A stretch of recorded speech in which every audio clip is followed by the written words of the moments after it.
A'udhu billahi minash shaitanir rajim. Bismillahir rahmanir rahim. Fillimisht e falenderoj Zotin subhanahu wa taala që na mësoi sonte të kalojmë disa çaste në formë përgatitjes në muajin e Ramazanit. Kjo ka qenë edhe traditë e parëve tonë që para Ramazanit i kanë këshirë meselet e agjerimit, me qëllim që me hinë Ramazan, duke qenë vetëdijshëm për obligimet që i kemi në këtë muaj të Ramazanit. Dhe së dashur, pasi është një mejlisi i ilmit, ndoshta më shumë do të ketë edhe terme trana, kështu që më thonë në bëni hallat, për fillim po i tregojmë kështu në këtë formë. Fillimisht desha më nalën të fjala as-siyam, më thonë që është përmend në Kur'an, kutiba alaykumus siyam, Allah që thot va kom bë obligim juve më thonë agjerimin. Çka bë siyami në gjuhën shqipe? I bë më thonë diçka me lan, diçka me praktis. Këta kuptime i ka. Kurse në shariatin e Zotit, kur përmendet siyam, e ka një kuptim tjetër ma gjan se kjo.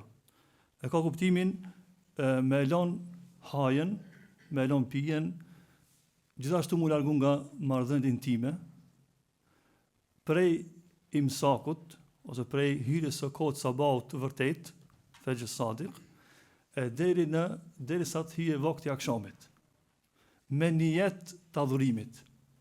Pra me nijet të adhurimit. Po të nëse këtë mesele me nijet të adhurimit, nga se person mund me ndrejt mi kalu dita unët, po nëse se ka bo nijetin, më thonë me agjërua ditë, nuk ka agjerim.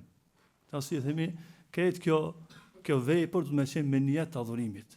Pra kjo sa i përket çështjes definicionit, kuptimit e siyamit, agjërimit. Para se me hi me folën rreth meseleve, deshta me i përmend disa domethënie, disa kuptime, disa vlera që i ka më thonë agjerimi. Mas mirti na jep domethënie Allah subhanahu wa taala dhe pejgamberi sallallahu alaihi wasallam. Mas mirti na nxit neve dhe na jep më thonë vlerat na tregon Allah subhanahu dhe pejgamberi sallallahu alaihi wasallam. Një ndër ajetet që tregon për vlerën e agjerimit është edhe ajeti kryesor në këtë meselë, është ajeti në surën Bekare. Allahu thot ja ayyuhalladhina amanu kutiba alaykumus siyamu kama kutiba alal ladhina min qablikum la'allakum tattaqun. O që besuat, ju është bërë obligim kutibe. Pra më thonë kutibe ulemat e tefsirit thonë është në të kuptimin furida. Pra është bërë për ju e fars, më thonë agjerimi. Ashtu siç ishte fars për ata të cilët ishin para jush, la'allakum tattaqun, me qëllim që të bëheni më të devotshëm. Pra këtu e kuptojmë se një ndër qëllimet kryesore të agjerimit është që ne me dal për këtij muajit Ramazanit me sevape dhe me takvallëk, me një nivel të devotshmërisë. Kështu që më thonë, edhe hoxha e nis sot e kishte nxjerrë një libër sa i përket kësaj pjesës të ajetit, la'allakum tattaqun. Harta se si marri deri tek devotshmëria. Kjo është një temë veti, më thonë, kthejnë e këtij librit është një libër shumë i veçantë, kështu që më thonë është mirë, e ndihmon këtë temë, që ne me dalë për Ramazanit më të devotshëm. Pra më thonë është një ndër ajetët që ashtu siç tregon Allah që është farz agjerimi, por na tregon Zoti që ne duhet me arrit deri tek devotshmëria. Kjo është një domethënie që duhet me pas parasysh ai që agjeron në muajin e Ramazanit. Çështja tjetër, domethënia e dytë, që duhet me pas parasysh ai që agjeron në muajin e Ramazanit, janë shpërblimet dhe vlerat që kanë ardhur në këtë muaj. Është një ajet kuranor në surën Ahzab, Allah subhanahu wa taala i përmendën disa kategori të njerëzve. Innal muslimina wal muslimat, është një ajet i gjatë. Aty Allah i përmend 10 grupe të njerëzve. Prej njerëzve që i përmend këtë ajet, është edhe ajeti Allah thot was-saimina was-saimat. Ata burra që agjerojnë dhe ata gra që agjerojnë. Edhe Allah thot a'adda Allahu lahum maghfiratan wa ajran 'azima. Allah për këta ka përgatit falje dhe shpërblime të mëdhaja. Pra më thonë këtë domethënie, këtë kuptim, më thonë du të shoqëron personi i cili agjeron në muajin e Ramazanit, Allah subhanahu wa taala ka përgatit, më thonë, falje. Këtë ka përmendur edhe pejgamberi sallallahu alajhi wasallam në hadithe, ku thotë pejgamberi sallallahu alajhi wasallam ka thënë një hadith që është sahih, men sama Ramadane imanan wa ihtisaban ghufira lahu ma taqaddama min dhanbi. Ai që agjeron muajin e Ramazanit me besim dhe me shpresë në sevapët që i ka, më thonë, agjerimi, i falën gjunat e kalume. Allah po thotë a'adna Allahu lahum maghfira. Për ta Allah ka përgatitur falje. Edhe pejgamberi po thotë që arrihet falja me, pa duhet ta kemi parasysh këtë vlerë dhe duhet ta synojmë gjatë muajit Ramazan, që më arrit deri tek falja e Allahut subhanahu wa taala. Vazhdon ajeti u ajran azima, shpërblime të mëdha. Edhe pejgamberi sallallahu alaihi wasallam mi këshir hadithe që kanë ardhur në Buhari dhe Muslim, ka bagjetu hadithe, pejgamberi sallallahu alaihi wasallam ka treguar që me vërtet ka shpërblime të mëdha për atë që agjeron muajin e Ramazan. Ka thonë pejgamberi sallallahu alaihi wasallam, kullu amal ibn Adam yudha'af. Çdo punë që e bën i biri Ademit i shumë fishohet shpërblimi. Thotë pejgamberi sallallahu alaihi wasallam, al-hasanatu ashru amthaliha ila 700 dhifin. Derisa më thonë i shkon një vepër që e bën, Allahu shpërblen me 10 deri në 700. Thotë, ka thonë qala Allah azza wa jall, pra është hadith kutsi, ka thonë Allah illa saum. Përveç agjerimit. Agjerimi ka tjetër trajtim. Tjera shpërblime. Fa innahu li wa ana ajzi bih. Ajo është Allah ka thonë hadith kutsi, ajo është për mua dhe unë e shpërblej këtë agjerim. Pra më thonë sikur Zoti e ka lënë surprizë për në ahiret me shpërbli ata që kanë agjeru. Wa ajran azima. Pra më thonë edhe ajeti kuranor, edhe hadithi pejgamberit sa pra tregon që agjerimi ka shpërblime të mëdha. Nëse ndalme ka shumë hadithe tjera, desha me përmend edhe një hadith tjetër, pejgamberi sa prej ajran aziman, prej tefsirit këtij ajetit është edhe hadithi tjetër se nëse komentohet ajetet me hadithe, është komenti më i mirë. Domethënë nëse ndalme nëse mundohemi mi komentu ajetet me hadithet e pejgamberit sa kjo është ajo grada më e lartë e formës së tefsirit. Kështu që në një hadith tjetër, pejgamberi sa thotë inna fil jannati baban yuqalu lahu Rayyan. Në xhenet është një portë, një derë e cila quhet Rayyan. Thotë pejgamberi sallam yadkhulu minhu as-sa'imun yawm al-qiyamah. Për kësaj dere do të hinë ata të cilët më kanë qenë agjërueshëm. Thotë pejgamberi sallam la yadkhulu minhu ahadun ghayrahum. Ska për me një askush tjetër përveç këtyre që kanë agjëruar. Pra për kësaj dere vetëm këta të cilët kanë agjëruar kanë me hy. Yuqalu lahu ayna as-sa'imun, do t'ju thuhet pra në mahsher, në kiamet, ku janë ata që kanë agjëruar. Do të lipen këta njerëz. Edhe fa yaqumuna, ata do të ngrihen, la yadkhulu minhu ahadun ghayrahum, dhe kanë me hik për kësaj dere, dhe s'ka për me një askush tjetër përveç këtyre që kanë agjëruar. Dhe thotë pejgamberi fa idha dakhalu ughliqa falam yadkhul minhu ahad. Kur kanë me hik në kjo derë, ata që kanë agjëruar, edhe më do të mbyllet kjo derë Rayyan. Pra më thonë edhe kjo tregon një vlerë tjetër, një domethënie të veçantë për ata të cilët domethënë e kanë agjëruar. Gjithashtu pejgamberi sa thotë në një hadith, idha ja Ramadan futihat abwabul janna. Kur vjen muaji Ramazanit, hapën dytë e xhenetit, wa ghulliqat abwabun nar, mbyllen dytë e xhehenemit, edhe çka tjetër, wa suffidat ash-shayatin, edhe prangosen shejtanët. Edhe kjo domethënie është mirë na shoqëron neve në muajin e Ramazanit. Dhe së dashur, ulemaja, tani po imi pak shash më thonë lëndën e fikut.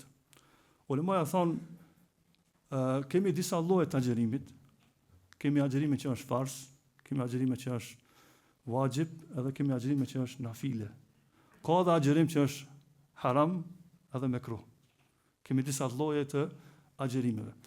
Tematika jo kryesore do të jetë më thonë për agjerimin fars, ato obligime që i kemi ndaj këtij agjerimi, që e kemi përpara në muajin e Ramazanit. Ulemaja e trajtojnë një meselë në fik, cila është arsyeja pse ne agjerojmë.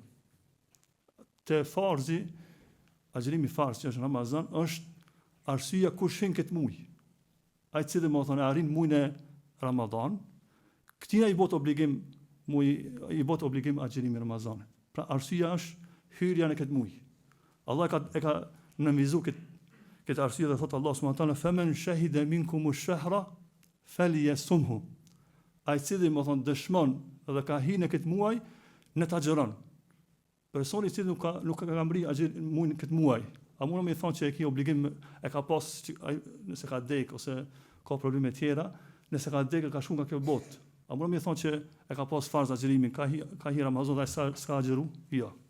Nëse më thonë bëhet farz dhe arsye e fortë është që më agjëru nëse e ke mri këtë muaj. Po e mritet, bëhet obligim agjerimin e këtë muaj. Gjithashtu prej arsyeve tjera, ulemat kanë thonë njeriu agjeron, dhe është vajib kjo agjerim nëse ka premtuar, nëse Zoti më jep evlat, do të agjeroj filan ditën. Këtë rast bëhet vajib, më thonë agjerimin e asaj dite. Gjithashtu më thonë e kemi obligim gjithashtu agjerimin e kazas. Pra ti më thonë ki pas arsye sheriatike ose s'ki pas, edhe të kalu muaj Ramazanit, ti është një formë, është një arsye e kazas që ti ki pas një arsye para Zotit dhe se ki agjeru muajin e Ramazanit, por dush ta kompenzosh. Që do të folin inshallah hoxha shpendi rreth kësaj mesele. Pra këta ishin disa arsye pse ne agjerojmë. Pra më thonë, ajo që është më kryesorja është muaji i Ramazanit. Nëse ke hin këtë muaj, ti vetë obligohesh me agjerua. Ta do të ndalmi pak tash me lenin e Zotit, mi përmendën kushtet e agjerimit. Më thonë për qëllim për agjerimin që është fars. E para që është më kryesorja, me qenë musliman. Kjo është të katër mëdhëbet, më thonë ne obligim e ka me agjerua ai i cili është musliman. Ai i cili nuk është musliman, nuk i themi që dush me agjerua, ti i themi një dush me thonë shahadetin. Një dush me hin islam, tani më thonë me agjerua. Nëse nuk i hin islam, nuk i themi ati me agjeru. Por nëse ka hin mrena ditës, dhe është muaj Ramazanit, i themi prej momentit që ke thonë shahadetin, tash obligohesh me vazhdu deri në mbrëmje, edhe pse nuk konsiderohet ajo ditë e plotë e agjerimit, por për shkak që ka hin islam, tani detyrohet ky person me agjeru. Pra kjo është, më thonë, kushti i parë me qenë musliman personi, nëse nuk është musliman, nuk i themi që me agjeru. Nëse agjeron, nuk i pranohet. Nga se një ndër kushtet e pranimit veprave është edhe çështja e imanit. Nëse një person nuk ka iman, nuk ka besim, çdo që vepron, edhe nëse i kryen farzët, edhe nafile, edhe jep sadaka shumë, më thonë atij i mungon imani, i mungon besimi, kështu që më thonë veprat nuk pranohen te Zoti. As nuk kërkohet nga ai person që ai më thonë të agjeroje. Kjo është më thonë kushti i parë. Kushti i dytë më thonë mosha madhore. Fëmia. Nëse nuk ka hin moshën madhore. Ato shenja janë disa shenja. Njëra prej shenjave është me pas 15 vjet. Edhe janë do shenja tjera. Nëse kupton fëmia që ka hin moshën madhore, e ka obligim me agjeru. I bëhet më thonë obligim. Po nëse nuk ka hin moshën madhore, ky është mirë me agjeru, me eduku në agjerim, por nuk e ka obligim. Nëse nuk agjeron, nuk ka më thonë dënim para Zotit subhanahu wa taala. Por nëse fëmia hin, po themi që ka hin moshën madhore në drejk, s'ka pas mundësi me bën jetin, s'ka pas obligim, por në momentin që hin, edhe nëse hin pas ikindije, ka hin moshën e pubertetit, i themi ti dush me mbajt Ramazan, deri në mbrëmje. Por ajo ditë nuk konsiderohet si agjerim, por më thonë dush me vazhdu deri në mbrëmje me mbajt me agjeru deri në mbrëmje. Edhe vazhdon prej ditës së nesërme, më thonë me mbajt obligativ këtë rast, ka se ka hin moshën madhore dhe duhet me më thonë me agjerua. Ky është më thonë kushti i dytë, pra mosha madhore. Kushti i tretë për me qenë agjerimi i saktë dhe i pranuar te Zoti është më thonë mendja e shëndosh. Psikikisht duhet me qenë i shëndosh. Personi i cili nuk ka mendje të shëndosh, ajo vetëm me agjerim, por edhe me obligime tjera nuk është i ngarkuar. Kështu që më thonë mendja e shëndosh, i personi bëhet obligim përdesa ka mendjen. Në momentin që i largohet mendja, ai nuk obligohet. Dhe këtu le moti i përmend disa detaje, shembull, nëse disa ditë personi me në muajt Ramazanit s'ka qenë i shëndosh psikikisht. Edhe jo ditën e 8, 10 ose më vonë vetëdijsohet dhe shërohet, duhet mi bëj kaza atë ditë që i kanë hik nga muaji Ramazanit. Por nëse ka kalu komplet muajin e Ramazanit dhe s'ka qenë vetdije, nuk e ka obligim mi bëj edhe kaza. Por nëse disa ditë më gjatë Ramazanit ka qenë vetdije, disa jo, ato ditë që s'ka qenë aty më thonë, nuk ka qenë i shëndosh psikikisht, ato ditë duhet mi bëj edhe kaza edhe pasi që më thonë bëhet mirë. Kjo është më thonë kushti i tretë, më thonë mendja e shëndosh. Kushti i katër, dituria mbi obligëshmërinë e agjerimit. Kjo më shumë vlen për ata që hin islam, për ata që jetojnë në vende të huaja ku nuk ka muslimanë, nga se informata mbi obligëshmërinë e Ramazanit nuk arsjetohet asnjëri prej neve. Muslimanët mund të thonë jeton mes muslimanëve, thotë vallahi s'kam dëgjuar asnjëherë që ka agjerim. S'ka skumbni asnjëherë. Më thonë zakonisht, mes musliman nuk ndodh kjo. Më thonë që një musliman me thonë vëllai se diun që ka agjërim. Po nëse ka dikush, më thonë, që se ka ditën, e kjo ndodh më shumë si tash venet huja ose ndodh ata të cilët më thonë jetojnë mesin e jo muslimanëve, ata më thonë nuk e din këtë informat. Dhe ata arsyeton, momentin që ju vjen informata, ata më thonë obligohen me agjërua. Kjo ishte më thonë kushti i 4. Kushti tjetër me radhë, tash andaj do të përmend disa kushte, janë kushte ulemat kanë thonën shurut wujub al-ada. Kushte që nëse ki këta kushte dush me agjërun këtë muaj, nëse jo e kompenzon më vonë pas Ramazanit. Kushti me radhë është qëndrimi në vendlindje, mos me qenë udhëtar. Nëse në vendin tanë dhe s'ke lëviz, nuk i shku më thonë më shumë se 80 kilometra, kështu të ti obligohesh me agjërun këtë muaj, nuk i arsye me shti më vonë. E ki kushte më thonë është më thonë prej kushteve wujub al-ada. Sikur edaja dhe kazaja. Edaja është me kry në vakt, shembull namazin, qada është me kry pas kohë. Edhe agjërimi më thonë edaja kryhet më thonë nëse je në vendin tanë. Nuk je udhëtar, dush me e kry më thonë agjërimin në këtë muaj dhe nuk arsyetohesh ndryshe. Nëse e ke lënë ti ki mëkate, dush me kompenzuar me ata kompenzime që ka më folën inshallah më vonë hoxha shpendi. Pra më thonë, kushti me radhë është qëndrimi në vendlindje. Kushti tjetër është shëndeti. Personi i cili nuk ka shëndet, ai obligohet me agjëru. S'mund të thonë vallai unë po mas Ramazanit e agjëroj inshallah. Jo, më ti obligohesh tash. Nëse ke shëndetin, nuk ke drejt me shtim më vonë. Po nëse nuk e ke shëndetin, atëherë ti arsyetohesh më vonë me shtije mas muajit të Ramazanit. Gjithashtu ke kushti tjetër me radhë është gruaja mos të jetë në periudhën e menstruacioneve.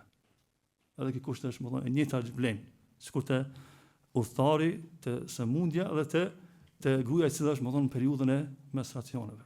Ajo nuk është, e ka obligim me agjëru këtë muaj.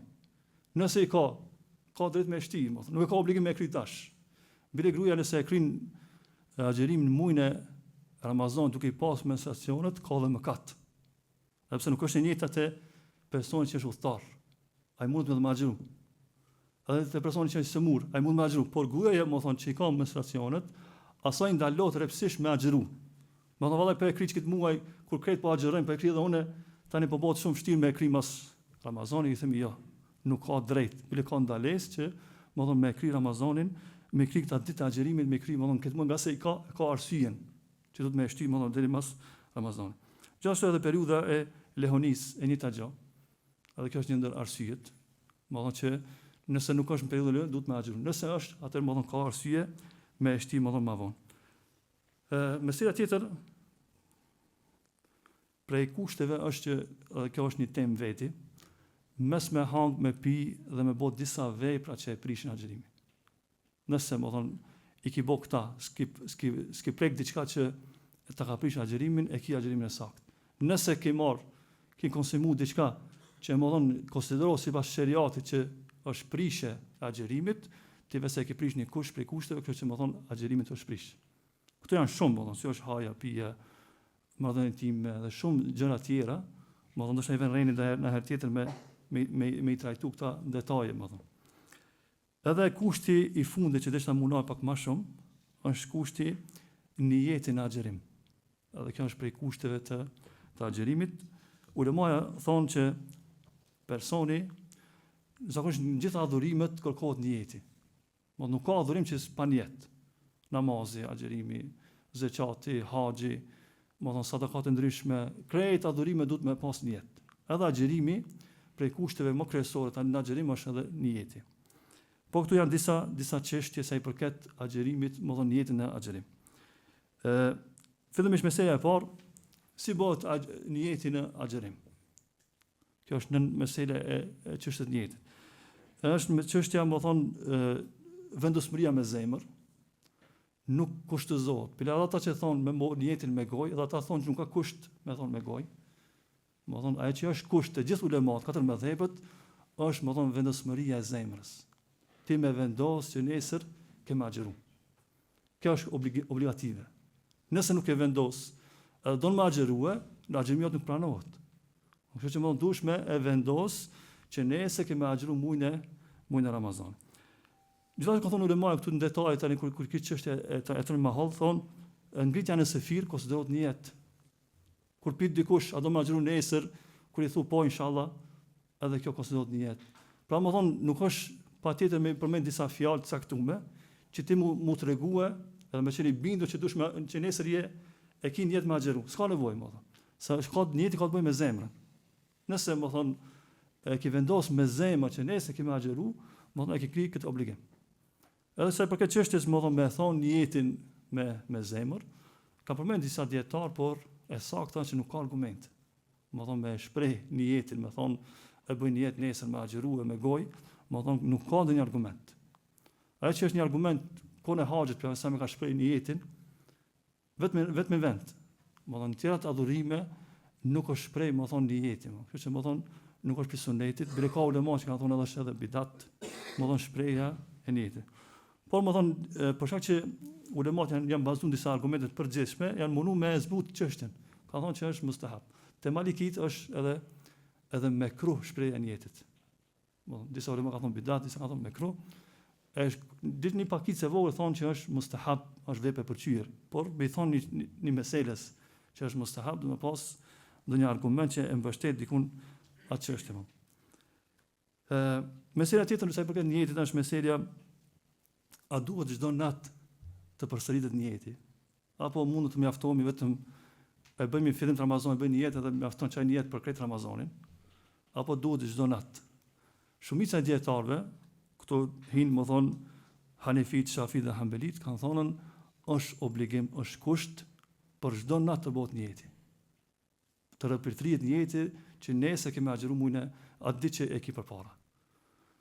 Mendimi i dytë është një mendim tjetër, edhe ky mendim është i njohur, është e Malikit, edhe e ka përkrahur këtë mendim edhe nxënësi Abu Hanifës Zuferi, thotë që nëse e bën në fillim muajit Ramazan e ke vënë niyet, mjafton që ke niyet për këtë Ramazan. Është një debat, nuk ka ndonjë argument prem me definu a duhet as duhet. Tutti i palët janë argumentuar në argumente të përgjithshme. Shembull, ata që e përkrahin mendimin që duhet çdo natë, kanë thonë dita e parë agjërimit s'ka të bëjë me ditën e dytë. S'ka të bëjë me ditën e tretë. Kështu që duhet çdo natë, më thonë muri për ti niyeti. Nuk ka siç është namazit që ka të bëjë recati i parë me ditën. Janë gjitha argumente, janë më shumë argumente logjike. Ata që thonë që duhet me Hanefi dhe Zuferi dhe Maliki që thonë që duhet, më thonë, njerë mujt në fillim Ramazan e bën niyet edhe mjafton, e marrin si argument ajetin kuranor femen shahida minkum ash-shahra falyasun. Ai se hin këtë muaj në ta xhiron. Ka thonë çka niyet është, në ta bën niyet, edhe mjafton për këtë muaj. Kështu që nuk ka diçka që e prein, por më e saktë themi që më e sigurta dhe më e saktë që më bëj çdo natë niyetin. Edhe kështu më thonë në këtë çështje janë më thonë shumica ulemave. Këtu një meselë tjetër, një meselë llojit e niyetit. A duhet më thonë me e veçue në këtë rast që ti po agjëron nesër muajin e Ramazanit, apo vetëm e vendos nesër me agjëru. Këto ulemat kanë thonë është meselë mutlaqun niyya apo ta'yinu niyya. Ka nevojë me veçue ti niyet që çka po bën nesër. S'u agjërim po agjëron. Është një meselë që kanë diskutuar ulemaja në librat e fikut. Ai që është më thonë në mëdhëbin Hanefi, kanë thonë edhe kjo është shumica dietarëve kanë thonë që muaji Ramazanit nuk ka nevojë të veçohet që të agjëron nesër Ramazan. Dita e agjërimit nesër Ramazanit. S'ka nevojë. Pse s'ka nevojë se është muaji Ramazanit? S'ka nevojë mu veçue niyet me definue që unë nesër po agjëroj, më thonë, një ditë për ditëve të Ramazanit. Ka se është ky muaj i veçantë për këtë çështje, kështu që nuk ka nevojë. Gjithashtu kanë thonë agjërimi vullnetar. Gjithashtu më thonë nuk ka nevojë. Cëna ditë e hënë apo ditë e ejta apo ditë e bardha. Çka po agjeron? Ka nevojë me definu? Ka thonë jo, më thonë vetëm agjeron si ditë nafile, ditë më thonë agjerim vullnetar dhe mjafton, nuk ka nevojë me e definue llojin e agjerimit. Më thonë kjo është më thonë. Në meselë tjetër që kanë përmendur dietarët është edhe çështja sa i përket meselës të Ramazanit, a duhet niyeti të bëhet patjetër mbrëmje. Dhe kjo është meselë e fundit për sonte. Më thonë, a është kusht që të bëhet një jetë mbrëmje, apo kam hapësirë edhe deri namazin e drekës. Shemë ndodh në herë, të ka hik agjerimit, ka zonë gjumi, jo kon shumë i lodhur, ke boj iftar, ka zonë gjumi, e qumë më thonë, mas i ka hi vakti sabahit. Ti s'ke bo një jetë për atë natë, se ke vendosë, kjo është një meselë që trajtohet tek ulemat e fikut. Mesela më thonë shumica e dietarëve thonë që agjerimi, sidomos i Ramazanit, është kusht të bëhet një jetë mbrëmje. Po nëse të ka hi sabahit, i dush me agjeru, por ajo ditë nuk konsiderohet. Nga sa se ke bën një jetë mbrëmje. Kurse tek Abu Hanifja, në këtë çështje janë më të hapur. E kanë lënë mundësi nëse të ka hik një jetë mbrëmje, e kanë lënë mundësinë deri namazin e drekës. Von ki drejt me bonijetin. Tutti i parti kanë argumente veta, hadithi më kryesor që flet për këtë çështje që do të më bëni jetë mbrëmje, është hadithi që shënon Abu Davudi, Tirmidhi, hadithi është hasan, ka thonë pejgamberi sallallahu alajhi wasallam la siyama liman lam yubit niyatan min al-layl. Nuk ka agjerim ai që nuk e bën niyetin prej mbrëmje. Pra kjo është hadith, nuk ka agjerim. Hanefit kanë thonë nuk ka agjerim të plot. Jo që s'ka agjerim si panohet e Zoti. S'ka hadithi la yu'minu ahadukum, nuk ka bëj iman ndonjë për juve. Më thonë, ka thonë këtë kuptim e ka. Pse? Ka thonë e kemi një argument tjetër. Ka një sahabit e pejgamberit sallallahu alajhi wasallam ka treguar që ka hije e ka pa honën e re. Para drekës. Po i tregon ja Resulullah ku pa honën e re. Pra thonë i thotë ti sahabit shko tregoje të tjerëve që pa agjerimi sot. Shtash më thonë kur ka filluar kjo agjerim? A ka filluar kur është bën një jetë këtij agjerimi që kanë filluar sahabët? Është bën për atë momente që i ka thonë ki sahabiu, ka qenë ditë, ka qenë para drekës. Tani vite kanë këtë argumentin, thonë që mund të më bëni jetë, por ka thonën nuk ka dyshim që është më e preferuar më bën mbrëmje. Të katër mëdhëpet është kjo më. Por nëse në herë ka hikën dhe s'ke pas mundësi me bëni jetën, e ki hapësirën deri para drekës më. Pra kjo ishte për sonte, inshallah të vazhdojmë me xhallat e tjerë. Wa qulu ma tasma'un wa akhiru da'wana alhamdulillahi rabbil alamin. Allah ishmë leftë.